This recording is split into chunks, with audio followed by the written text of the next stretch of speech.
एक समय की बात थी। एक छोटा सा शहर था। सास बहू दोनों तीर्थ यात्रा करती थी। सास बहू दोनों तीर्थ करते करते जब सास में गंगा स्नान करके आती थी घर, तो बहू से बोलती थी, बहू ब्राह्मण को भिक्षा देकर आ जाना। तो बहू ने बोले, हाँ माँ जी आपको भिक्षा दे दें। तो माँ ने सूप में, जो हम लोगों की तरफ सूप होता है जिससे हम लोग चावल वो छोड़ते हैं, हाँ। वो चीज़ था, उसमें सीधा देती थी। यानी चावल दाल आटा गेहूँ किसान ब्राह्मण को सीधा जिसे बोलते हैं, कोई भिक्षा बोलता है, उस तरह से ले बुढ़िया माई निकाल देती थी बहू को देने के लिए। बहू जाती थी ब्राह्मण के घर भिक्षा देने। जब देने जाती थी तो ब्राह्मण से बोलता था, पंडित जी ये ले लो मेरा सीधा सास का सूप। तो पंडित जी बोले, ठीक है बहू, दे के और देकर चली आती। ऐसे करते करते पूरा मास कार्तिक मास बीत गया। जब पूर्णमासी एकादशी का दिन आया तो बहू ने बोला कि माँ दे दो, आज का भी भिक्षा दे दो, पंडित जी को देकर चले आए। तो बुढ़िया ने बोली कि ठीक है बहू, आ जाओ दे आओ।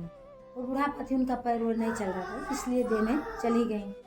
तो फिर पंडित जी को पूरे मास में यही बोलती थी कि सास का सूप मेरा सीधा। तो पंडित जी ले लेते थे। कार्तिक से पूर्णमासी तक यही किए। फिर पंडित जी के घर जब बुढ़िया ने मर गई, तो जो मरने के बाद उनको स्वर्ग में गई, ऊपर जब गई भगवान ने हिसाब लेने लगे कि आप पृथ्वी लोक में कितना दान, कितना दक्षिणा, कितना पुण्य कमाई हो, तो उसका हिसाब भी ले लो। बुढ़िया बोली, मैं तो पूरा महीना स्नान की हूँ, कार्तिक माघ नवरात्र सब में मतलब अच्छे से व्रत निभाई हूँ, और ब्राह्मणों को दान दक्षिणा, मतलब पृथ्वी हम सारे पुण्य काम करके आए, किसी का बुरा नहीं किए हैं, सबका भला किए हैं। तो ब्राह्मण भगवान बोले कि ठीक है लो सामने देख लो। जब बुढ़िया ने अपना हिसाब देखने लगी तो उसके कर्म में सिर्फ सूपा सूपा था।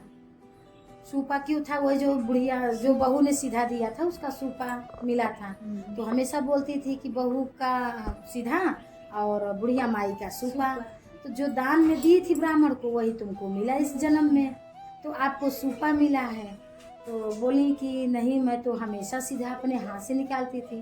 कहीं ब्राह्मण को क्या देती थी? कहीं ब्राह्मण को तो मेरी बहू ले जाती थी।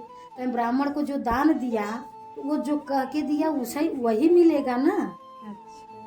तो जब बहू मरी तो उसके मरने पे पूरा अनाज धन दौलत सारे चीज़ मिले, क्योंकि उसके में तो पूरा अन्नदान दी थी। अन्नदान हमारे ब्राह्मणों में सबसे उच्च दान माना जाता है, तो उसको कहते हैं अन्नदान। तो बहू ने अन्नदान दिया तो उसको अन्न मिला, धन से संपत्ति से सबसे भरा हुआ।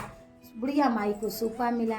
इसीलिए कहते हैं दर्शकों कि जो भी दान दक्षिणा स्नान दान कुछ भी करो अपने हाथ से करो, अपने मन से और श्रद्धा से करो। धन्यवाद।